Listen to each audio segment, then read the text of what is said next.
Eletrônica básica, semicondutores, parte 1.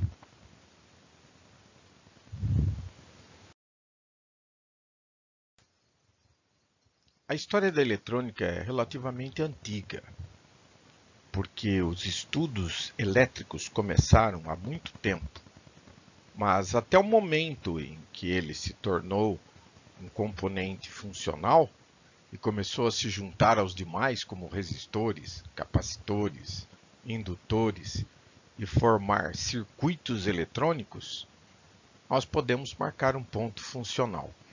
A válvula termoiônica. Desenvolvida pelo John Ambrose Fleming em 1906, o interessante aqui é o 1906, porque ela marca no calendário um ponto de começo. E o interessante é que ela foi o ponto de partida para tudo o que se sucedeu. Porque antes disso, o que se tinham eram outros tipos de controle e era bastante limitado pela falta de componentes, como foi o caso da válvula. Objetivo: controlar o fluxo de elétrons de alguma maneira. No caso, a válvula a vácuo, ela controla o fluxo de elétrons pela temperatura. Aliás, essa é a razão do termo termoiônica. Depois disso, todo o resto veio a seguir. E aqui você ainda não tem, neste nosso desenho, uma ideia de como é a válvula.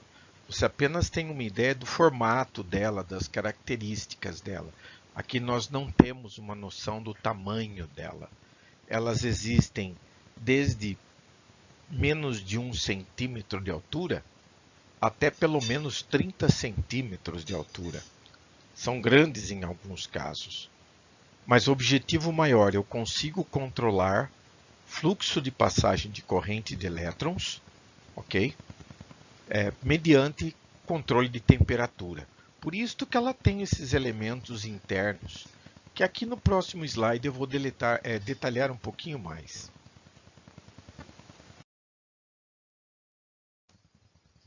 Então vamos lá. Aqui nós temos uma série de componentes efetivos de uma válvula. Se é uma válvula sofisticada, ela tem vários terminais, tem vários tipos de controle, tem diversos tipos de grade e todos os componentes básicos. Nosso curso não é voltado para a válvula. O objetivo é montar para você uma referência. Quando você olha para o que eu tinha, que era uma válvula, vidro, vácuo, elétrons, temperatura, os problemas que isso produzia, e depois você migra para o que você tem hoje, nanocomponentes, componentes eletrônicos SMD e assim por diante. E todos eles são em estado sólido. O objetivo bem simples. Você pega uma válvula, derruba ela no chão e depois você varre os cacos. Um transistor, você derruba ele no chão, pega ele e continua usando. Essa talvez seja a grande diferença. O problema é a própria tecnologia, portanto. Então, o que eu tenho era aquilo. Então, nasceu ali todos os elementos que contribuíram para a evolução da eletrônica, tal como ela é hoje. O problema é que, no caso das válvulas, para se ter o calor necessário para fazer o controle de elétrons, eu preciso trabalhar com correntes muito elevadas. Quando se fala em corrente, se fala da fonte de onde elas vêm, e elas exigem transformadores grandes e pesados, porque você tem que ter enrolamentos com fios de bitola bastante elevadas para poder trabalhar com correntes altas. Só para ilustração, válvulas, em alguns casos, eu conheço algumas, por exemplo, que ela trabalha com 3.6, 6 volt, 3,6 volt. São valores de tensão muito baixas, mas trabalham com correntes muito elevadas. De um modo geral, a fragilidade do invólucro, você também não pode esquecer que isso era em 1906, é o que eles tinham. O vácuo era necessário para poder ter os elétrons controlados pela temperatura. Aqui dentro, sem o vácuo, Edison já havia feito diversas experiências e já havia deixado bem constatado a impossibilidade de funcionamento sem que se chegasse a isso. A lâmpada não tinha condições de produzir luminosidade se não houvesse o vácuo. Ela dura muito pouco tempo e queima. Eu poderia controlar apenas o seguinte, aqui fica apenas a título de ilustração para não deixar todo mundo pensando sobre o que poderia ser. Todos os outros elementos compõem os terminais dele, mas as grades é com a qual se faz o controle de tensão no componente que você quer controlar o fluxo de tensão. De modo que a grade tem um fator muito importante nesse componente. Se você considerar o conjunto como uma escalada de tempo, nós podemos parar o tempo.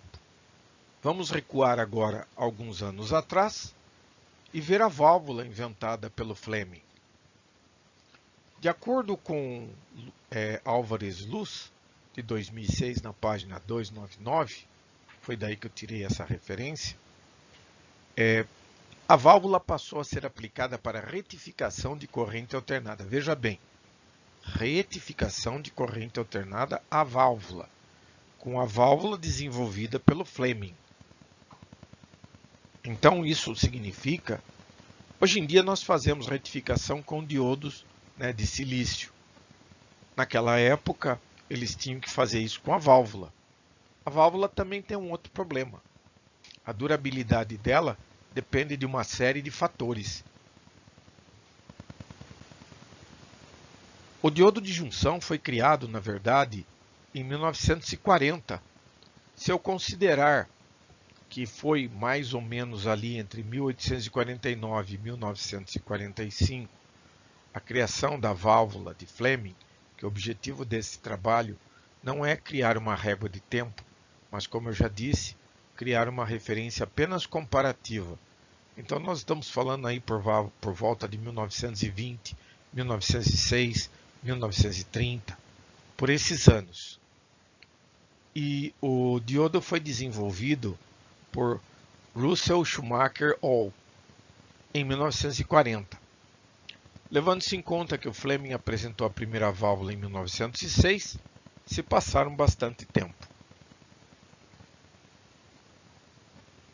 O sonho, não tenham nem sombra de dúvida, o objetivo maior era chegar em um dispositivo que pudesse fazer o que a válvula fazia em estado sólido. Ou seja, um componente, um objeto, pense num pedacinho de plástico ou num pedaço de madeira e dissesse, isso é o estado sólido. Aqui dentro tem um componente que produz o que eu quero. Mas não é uma questão de mágica, é uma questão de funcionalidade. Então, vejam só, quando o transistor apareceu no final de 1948 e depois foi popularizado por volta de 1951 com produção em alta escala, o transistor fez essa complementação. Sucedendo o diodo de estado sólido, ele passou a ser o dominante. As empresas usaram isso daí como uma marca muito forte de venda. Eu vou mostrar aqui o caso, por exemplo, de um dispositivo comercial. Nós temos aqui um rádio da Philco, né? E observe que aqui no displayzinho dele está marcado Solid State, para vocês terem uma ideia de como isto tinha importância comercial. Quando você falava que você trabalhava com dispositivos de estado sólido, para as pessoas significa que dentro deste aparelho não tem aqueles tubos de vidro. Eles, portanto, se tornam mais leves, menores e inquebráveis. Mas, para que isto pudesse ser resolvido, eu precisava de um material cuja condutibilidade pudesse ser controlada. Diferente de um resistor, vou explicar por quê. Se você aplicar corrente num sentido de um resistor, ela vai passar. Ela vai ser sacrificada, vai haver redução da corrente, mas ela vai passar pelo resistor. Se você inverter o sentido da corrente, ela vai continuar conduzindo. O semicondutor prevê alguma coisa muito mais sofisticada. Eu conduzo apenas em uma direção, na outra, não. Mas eu não quero tudo ou nada. No final da história, existe uma forma de você controlar o fluxo dos elétrons em um único sentido, mas controlar o fluxo e não por um efeito resistivo. O caminho está traçado. Os semicondutores agora são a razão da ordem do dia. Considerando que o semicondutor deve permitir em um único sentido a circulação de corrente elétrica, então, em primeiro lugar, a gente parte de um ponto de referência. Não é um componente qualquer que faz isto. Por exemplo, se nós pegarmos qualquer metal existente na natureza, ele conduz nos dois sentidos. Então, ele não é, a princípio, um semicondutor, correto? Faço uma pausa para mostrar um ponto interessante e que, obviamente, foi ali que tudo começou.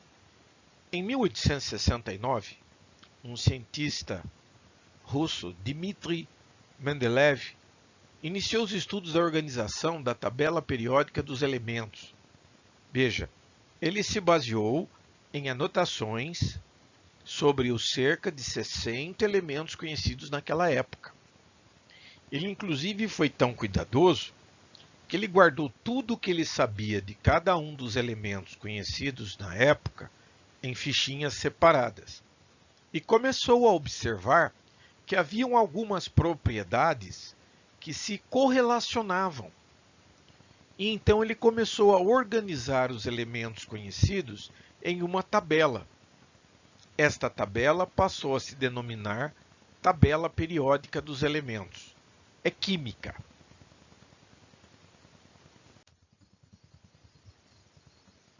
Voltando na tabela periódica, o que se observa é o seguinte: os elementos existentes da coluna 2B até a coluna 7A são alguns que chamaram a atenção dos cientistas.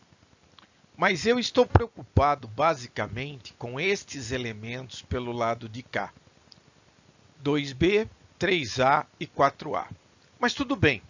Claro que o nitrogênio fez diferença, o oxigênio, o fósforo, o enxofre, o selênio, o bromo, o arsênio, o antimônio, bismuto e os outros que são meio diferentes para quem não está habituado. A gente não ouve o tempo todo falar, por exemplo, de astato ou então de flúor aplicado em eletrônica. De fato, não são todos. Este é o foco principal, a camada da coluna 4A. Ela começa com o carbono, mas o problema é o seguinte, senhores. Dá uma olhada aqui: 6, 14, 32, 50, 82. Na tabela periódica que o Mendeleev organizou, os componentes, quanto mais para baixo na coluna, ou mesmo em qualquer condição, mas de cima para baixo, você pode observar esse aumento de números.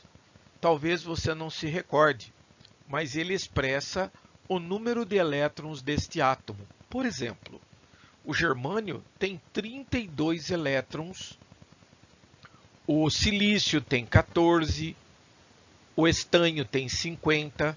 Então, o que eu quero dizer é que estes elementos, quanto mais para baixo na coluna, são átomos maiores. E isto daí implica em muitas camadas. E as camadas, nós sabemos que as camadas mais superficiais da matéria são mais fáceis de serem administradas. Os elétrons mais próximos do núcleo requerem muita energia.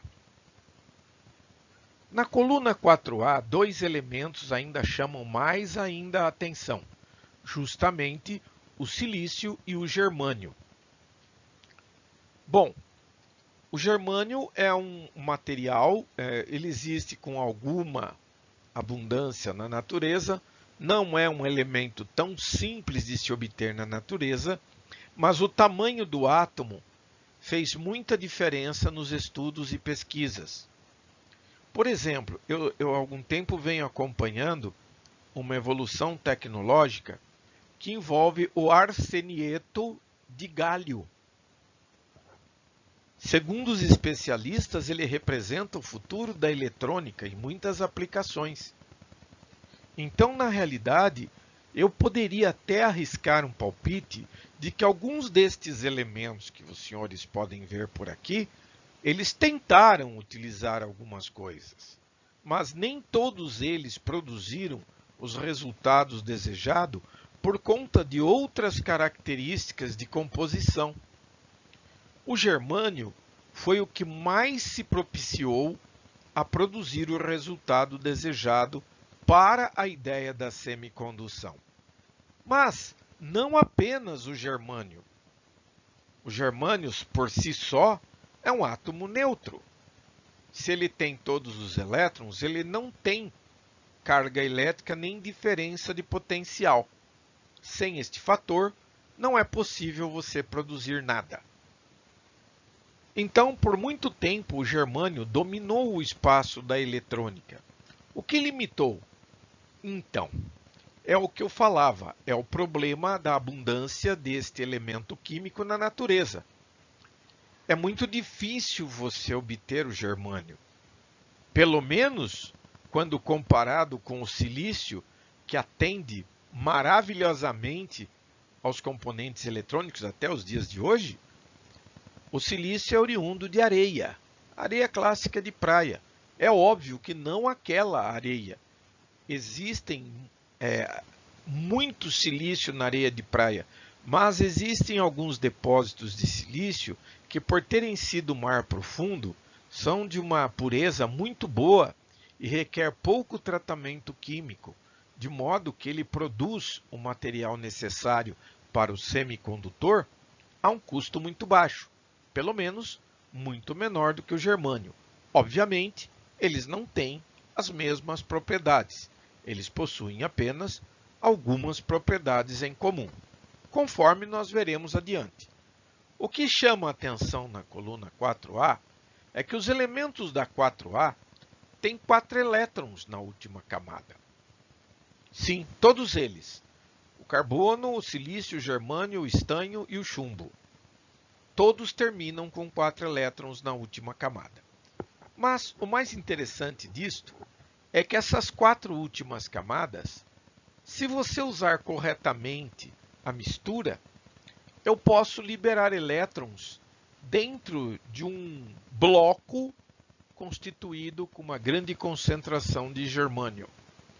Se eu misturar quimicamente no germânio elementos da coluna 3A ou da 5A, eu consigo introduzir impurezas em pequena quantidade dentro desses componentes silício ou germânio para obter alguns efeitos que me interessam. A este fenômeno nós chamamos de dopagem. Esse comportamento tem que ser produzido quimicamente. Mesmo assim, não deixou de causar assombro. Se você usar o germânio e algum outro elemento como uma impureza, mas em menor quantidade, por exemplo, é muito comum encontrar o uso do índio ou mesmo do fósforo. Eles são usados para liberar elétrons num bloco de germânio. Vejam que interessante. Isso aqui foi extraído deste site. Veja só, a dopagem ela foi introduzida originalmente por um cientista chamado John Robert Woodyard. Ele estava a serviço de uma indústria chamada Sperry Gyroscope Company na Segunda Guerra Mundial. Só que ele foi transferido durante a Segunda Guerra Mundial para a área de radares e ele precisou suspender as pesquisas dele. Mas o final da guerra reabriu a disputa e como ele tinha a patente, obter o final da patente foi uma luta muito extensa contra a empresa para a qual ele trabalhava aqui. Tudo bem? Veja, a dopagem é tão importante que eu vou ensinar para vocês como que as coisas funcionam mas eu não tenho nenhuma informação sobre como e quanto preparar na química para que a reação produza o elemento desejado, porque isto é patente industrial. Ninguém libera isto.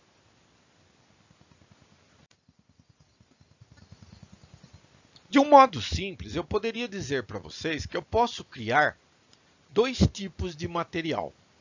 Eu posso criar observe atenção, característica positiva e outro com característica negativa. Veja bem, não é que ele é negativo ou que ele é positivo, mas ele tem predominância ou de falta de cargas elétricas ou tem excesso de cargas elétricas.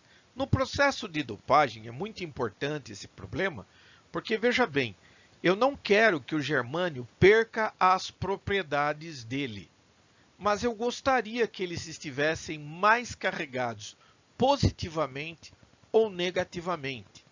Então, em outras palavras, dosando corretamente a impureza, eu consigo produzir um germânio positivado e um germânio negativado. Então, eu tenho dois materiais, um positivo e um negativo. É um material P e um material N. Quando se fundem duas partes deste mesmo elemento, ocorre um fenômeno natural. Como ele tem partículas soltas e tem espaço para agregar partículas, o elemento tipo N vai fazer com que como ele tem excesso de elétrons, ele vai empurrar os elétrons, tá ok? Eles vão se aproximar da junção, da emenda. E, por outro lado, do outro lado da partícula, as lacunas existentes são atraídas para a divisão. Então, forma-se um aglomerado de cargas positivas e lacunas do outro lado, criando uma diferença de potencial que nós chamamos de zona de depleção. Então, nós podemos ver, vou até pôr a figura primeiro, aqui nós podemos ver uma região onde as cargas se atraem. Elas estão colocadas aqui onde você pode ver. Elas não têm força. Aí é que está o processo da dopagem, como é importantíssimo. Veja, aqui é germânio, aqui é germânio. Este tem excesso de lacunas positivas e este tem excesso de elétrons livres. Quando você junta os dois por fusão, as cargas se concentram próximos das lacunas. Então você tem um lado positivo e um lado negativo. Mas este elétron daqui não tem força para pular gratuitamente para o lado de cá. E essa zona de depleção é uma zona onde nós temos uma diferença de potencial. E é tão conhecido que na zona de depleção do germânio é de mais ou menos 0,32 volt e no silício 0,65 volt. Isto significa o quê?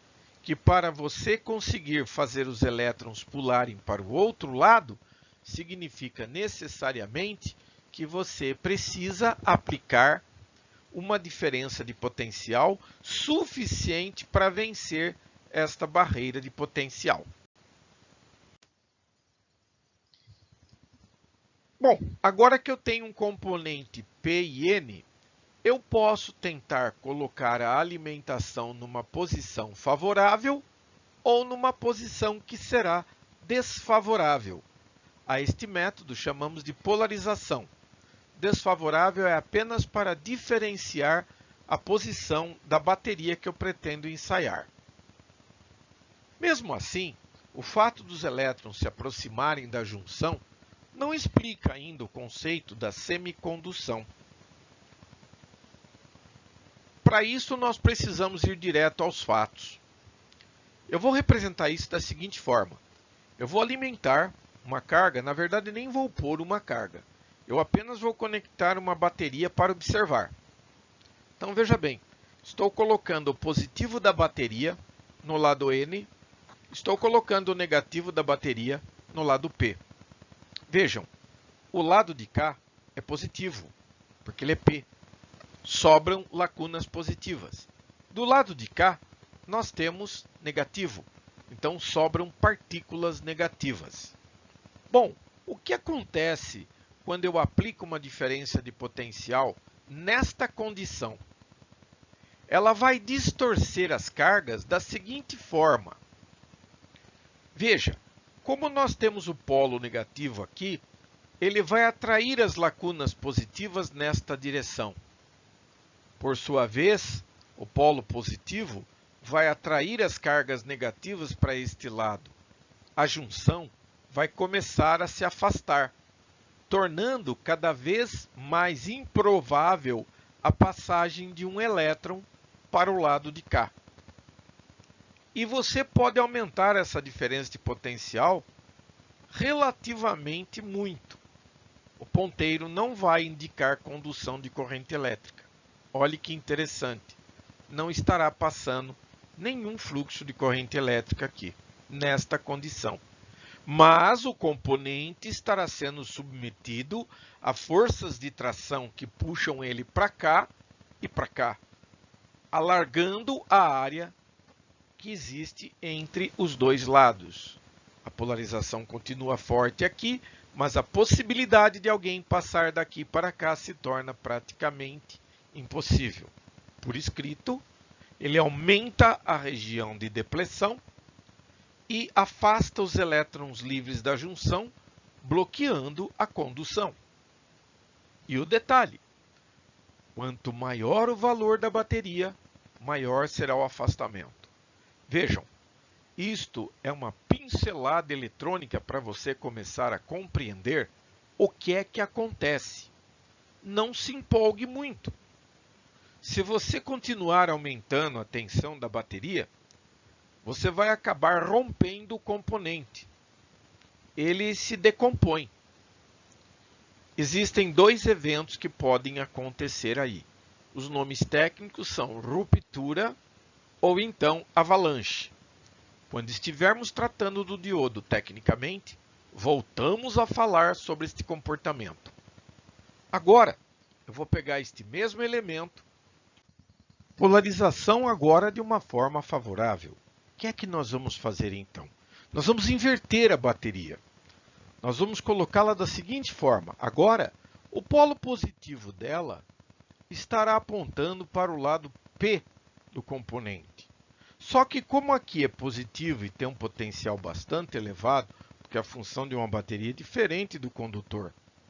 Na realidade, tem muita lacuna aqui. Então, a pressão em cima deste lado aumenta dramaticamente, empurrando neste sentido. Por sua vez, a concentração de cargas negativas deste lado também empurra as partículas negativas, porque ocorre repulsão. Isso vai distorcer as cargas da seguinte forma. Ela vai espremer a zona de depleção. Ela vai ficar muito estreitinha. E à medida que você vai aumentando isto aqui, ele passa a fluir elétrons do lado de cá para o lado de cá. Então, começa a ocorrer passagem de corrente elétrica. E é o que se vê aqui no galvanômetro. Nós temos aqui a indicação de que estará circulando corrente elétrica, porque temos cargas fluindo por aqui. Porque a causa disto é que quando existe uma pressão nos dois lados forçando a região de depleção, esta diminui dramaticamente, forçando o fluxo dos elétrons livres pela própria junção. De novo, sofre do mesmo problema. Você não pode aumentar esta corrente elétrica a qualquer valor. Você deve aumentar ele até o limite do componente. Por isso que existe uma variedade muito grande de diodos, porque na realidade eles atendem às mais diferentes capacidades de corrente elétrica. Uma das coisas que a gente observa diretamente é formato e tamanho. Quanto maior a corrente, quanto maior a tensão envolvida no projeto, a gente percebe a existência de tamanhos cada vez maiores. Em outras palavras, a corrente flui. Vamos falar então agora um pouquinho sobre a simbologia e a dica. Quero que você observe que o símbolo que eu me refiro é o seguinte: o resistor tem um símbolo, o capacitor tem um símbolo, o indutor tem um símbolo, o diodo também tem um símbolo, e é uma flecha. O interessante deste símbolo dele é que este lado de cá se chama catodo. Este lado de cá se chama anodo. E ele tem a flecha exatamente indicando o fluxo da corrente convencional, não a corrente real. E esta forma é como ele é encontrado na grande maioria dos códigos. Os diodos mais simples, todos eles terão o formato cilíndrico. Mas isto, eu repito, não é regra geral. A ponta da flecha, para você se acomodar, para você conseguir se sentir mais confortável, eu quero que você observe que a ponta da flecha é uma letra K, justamente de catode. Olha que interessante. Olha aí. Então agora, quando você estiver lendo uma descrição que trate de diodo, você não vai poder se esquecer que o catodo é a ponta da flecha do símbolo dele. Aqui no componente real, a ponta, o catodo, é identificado por uma cor diferente. Tá vendo? Aqui ele tem uma faixa prateada no catodo dele. Repetindo, a flecha representa a corrente convencional I. Poderíamos tirar uma dúvida aqui, bem simples, claro. Por que o símbolo ficou desta forma, apontando a corrente, não a corrente real, mas a corrente convencional?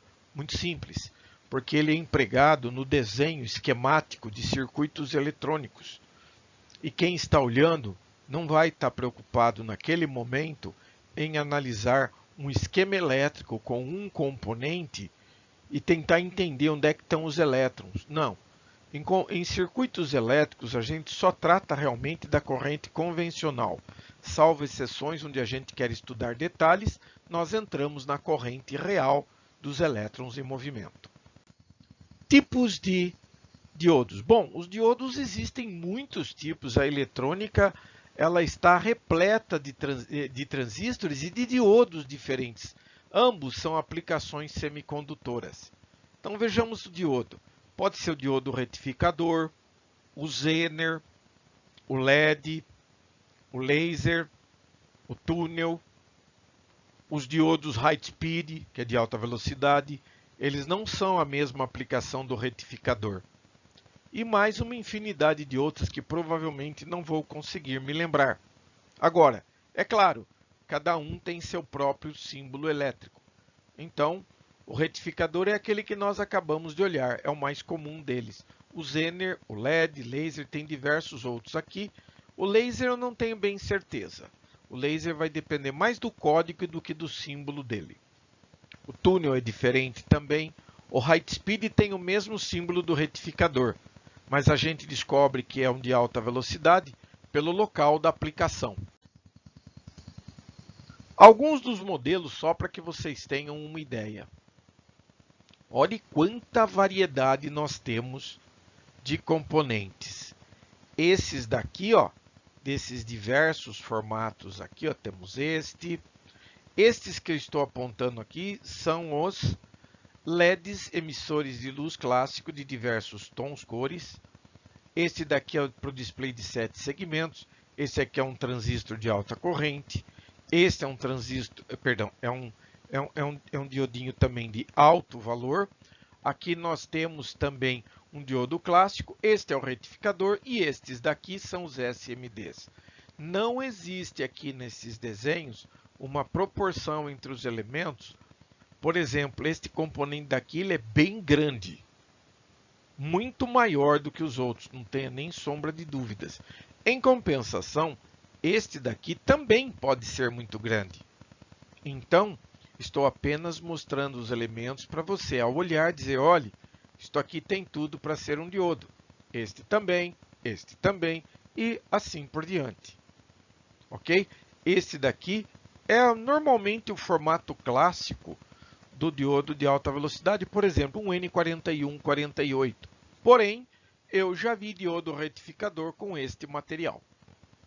Aí fica meio difícil a gente fechar.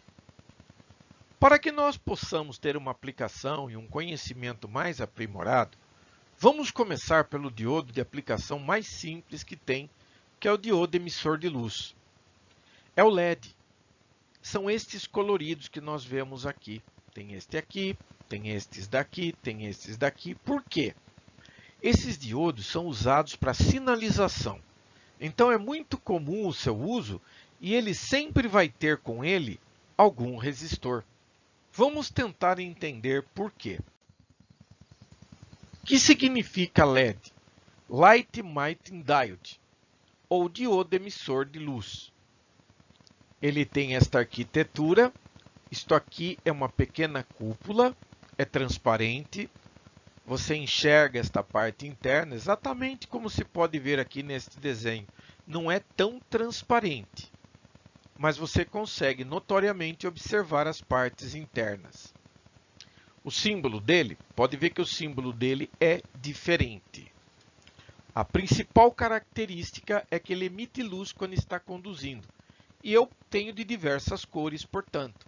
Eu posso ter um LED que emite vermelho, eu posso ter um LED que emite azul, verde, amarelo, âmbar, assim por diante. Com um pequeno detalhe. Existe sim, tome cuidado, porque existem algumas variedades diferentes de LED, como por exemplo, o LED bicolor. É um LED que tem 3 terminais, é um ponto comum e 2 pontos, porque eles montaram 2 LEDs dentro do mesmo invólucro, de modo que ele emite 2 cores. Você tem essa possibilidade. Também existe o LED RGB, Red, Green, Blue. Ele permite obter tons de cores, até 16 milhões de cores diferentes. Bom, o símbolo dele é este daqui. Tudo bem? Onde o positivo é este e o negativo é este. O detalhe é que, como o anodo é o positivo, o anodo sempre será o terminal mais longo. Outro tipo de identidade que você tem é este daqui, olha. Além do terminal mais curto ser o catodo, além disto você tem um chanfro, um recorte aqui na lateral dele. Normalmente as pessoas não observam muito, mas para o profissional que está olhando, ele tem que identificar este chanfro, porque ele sabe que é o catodo. Porque às vezes alguém corta os terminais, então eles têm o mesmo tamanho, então tem que identificar pelo chanfro. E se com o chanfro também for difícil, professor? Bem, você pode ensaiar ele. Com o multímetro, se você colocar o positivo aqui e o negativo aqui, o LED produz luz e você identifica ele. Um erro também que nós não podemos nos dar ao luxo de cometer. A gente pensa que o invólucro é que produz luz colorida. Não, não é verdade. Muitas vezes você vai comprar um LED vermelho e o cara te dá um LED branco, transparente, incolor. Mas eu quero um vermelho. Mas esse aí é vermelho. Quando ele conduz, ele fica vermelho. Então, não é o invólucro. Tudo bem aí? Não vacile. O terminal curto sempre será o catodo. Ok? E o símbolo dele é um diodo com 2 flechinhas aqui, indicando que ele emite luz. Vamos falar sobre um LED de uso geral? Porque atualmente, senhores, existem muitas lâmpadas a LED, existe muita coisa com LED, tornando quase impossível você observar um LED e saber a aplicação dele. LEDs de alta potência, eles não têm um tamanho tão grande quanto você possa imaginar. Não é difícil confundir. Então, nós vamos tratar aqui, em princípio, dos LEDs comuns, pequenos, de uso geral, comuns. Este é um LED muito particular, é o primeiro que foi produzido e é feito até os dias de hoje. Ele usa uma corrente muito baixa, um máximo de 20 mA, e quando em condução, ele tem cerca de 0,6 volt de queda de tensão. Significa que quando você pretende fazer um LED funcionar, você tem que aplicar um potencial em cima dele. E normalmente você não vai ter o 0,6 volt. Isso é óbvio. Então, o que nós fazemos para poder dimensionar?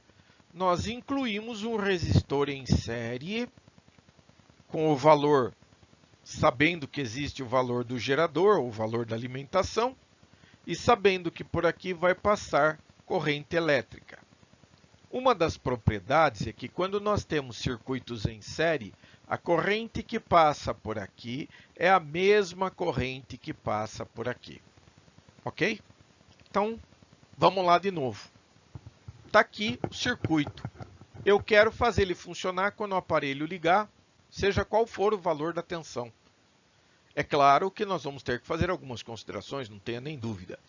Quando a corrente passa pelo resistor, ele produz uma queda de tensão VR.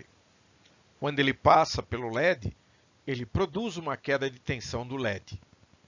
Então, a regra do jogo diz assim: eu gostaria que o LED iluminasse com o máximo de brilho. Então, esta corrente que vai passar aqui, eu gostaria que fosse 20 mA. A partir é difícil dizer aqui, mas eu posso acreditar que a partir dos 10 mA ele já esteja emitindo luz. Talvez até menos. Mas a partir do momento que ele começa a conduzir, surge uma tensão constante de 0,6 volts em cima do componente. Este mesmo valor também surge em diodos comuns, como os de retificação.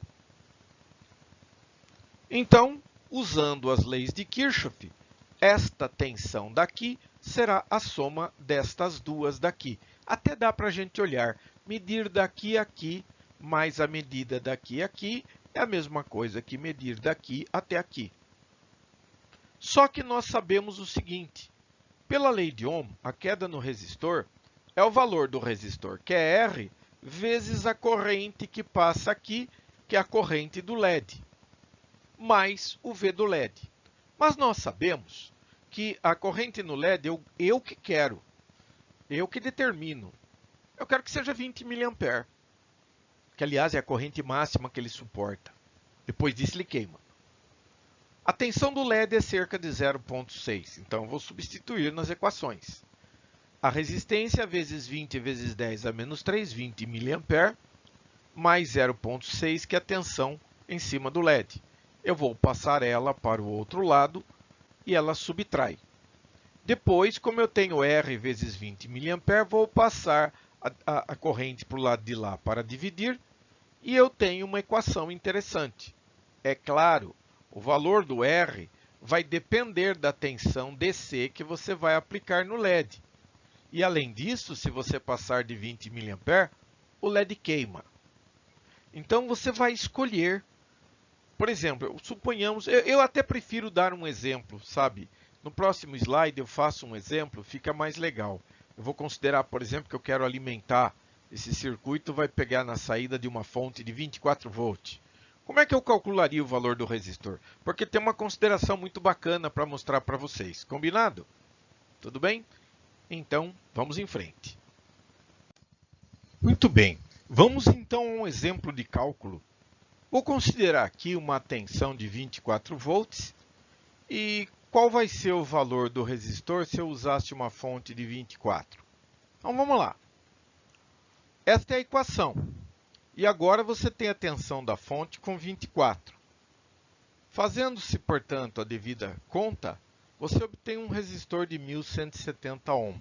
Então, pessoal, mas não existe um resistor de 1170 ohm. Os comerciais que nós vamos encontrar é o de 1200 ou de 1000 ohm. E aí? Qual dos dois? Então, nós devemos usar o de 1200 ohm. Por quê? Você se lembra que não pode ultrapassar 20 mA? Então, se você usar o de 1000 ohm, a corrente vai passar de 20 mA e vai queimar o LED. De um modo geral, se você quisesse ouvir uma regra constante, resumindo, use sempre o maior. Com o passar do tempo, nós vamos ver que existem muito mais coisas para a gente estudar. Nós vamos deixar os demais diodos para o próximo passo, porque senão esse slide acaba ficando muito longo e torna inviável a sua utilização. Combinado? A gente se vê mais tarde então.